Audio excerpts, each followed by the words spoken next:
दोनों मर गए एक ही बुलेट से, दो वन शॉट, एक बुलेट से दो लोग मरे, एक ही गोली से दोनों आदमी। ये कैसे हुआ? जो भी जिसने किल किया होगा उसी को पता होगा सर। तो इस केस पर But मुझे होता arrest- कैसे है? एक ही गोली से दोनों आदमी मरे हैं सर। कि जिसने भी मारा है, जिस शूटर्स ने भी मारा है इसको, जिस आदमी ने भी, उसने ऐसा एम लिया कि उसे दोबारा ना मारना पड़े दो गोली। उसने इस टाइप का डायरेक्शन बनाया है कि वो एंगल लिया है कि एक ही साथ दोनों का हेड जाना चाहिए करके, दोनों के हेड एक साथ एक ही गोली से। और कैसे पॉसिबल है? मान लो अगर ये दो लोग हैं तो सामने से दोनों नहीं तो फिर वो एंगल वैसा लेगा ही नहीं ना सर, साइड से रहे। एज ए थ्योरी के हिसाब से। अगर जैसे मैं theory के हिसाब से स्नैपर हूं, तो एग्जांपल के लिए आप और मैं बैठा हूं, ये अब मैं और आप हैं अभी सामने एक दूसरे के सामने बैठे हुए हैं। अगर कोई स्नैपर होगा, अगर मेरी थ्योरी के हिसाब से अगर कोई चलता है तो 100% या तो आपके बैक से मुझे मारेगा, मेरे बैक से आपको मारेगा, दाएं बाएं से नहीं मारेगा। ठीक है, क्योंकि एक गोली मारने के बाद वो रीलोड करेगा तो इतनी देर में मैं रेडी हो जाऊंगा, सेकंड्स के फर्क में। तो उसने जो भी एंगल बनाया है, या तो आपके 360 डिग्री बैक पर बनाया उसने, ठीक है, या मेरे 360 बैक पर बनाया है, तो जो भी उसने पॉइंट रखा उसने दोनों का हेड एक ही गोली से पॉइंट रखा है सर। तो उस हेड से फिर इस हेड से पार हुआ। पावरफुल स्नाइपर गोली बहुत पावरफुल है सर। गोली के अंदर क्या होता है आपको डिपेंड करता है, गोली का रेंज क्या है। हर गोली का अपना रेंज होता है दुनिया के, ठीक है। आप एक पिस्टल से फायर करते हैं तो पिस्टल का रेंज है 15 मीटर सर। 15 मीटर पर मेरी तरफ से आप 12 सर भी लेके आ जाओगे तो 12 सर भी उड़ा देगा, पार कर जाएगा।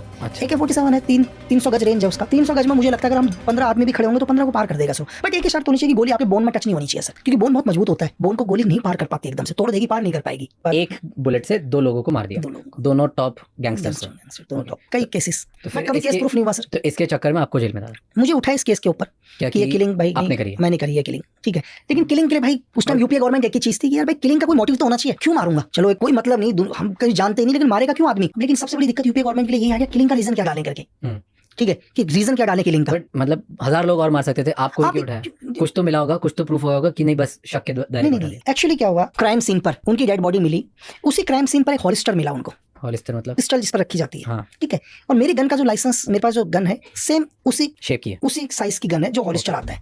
और दूसरी चीज कि वहाँ की कुछ इंटेलिजेंस वगैरह को इनपुट ये लगा कि ये शॉट 100% उसके अलावा किसी का नहीं है। इस टाइप का शॉट और कोई से उन्होंने सिर्फ एक ही चीज बोला था, मतलब जिसने मेरे को अरेस्ट किया, जिस आईपीएस ने अरेस्ट किया, मुझे एक ही चीज बोलता है, देख कि मैं तुझसे ये नहीं पूछ रहा हूँ कि तूने मारा, मैं तुझसे ये नहीं पूछूंगा। बोला मुझे मालूम है तूने ही मारा है, मुझे सिर्फ ये जानना है तूने क्यों मारा है।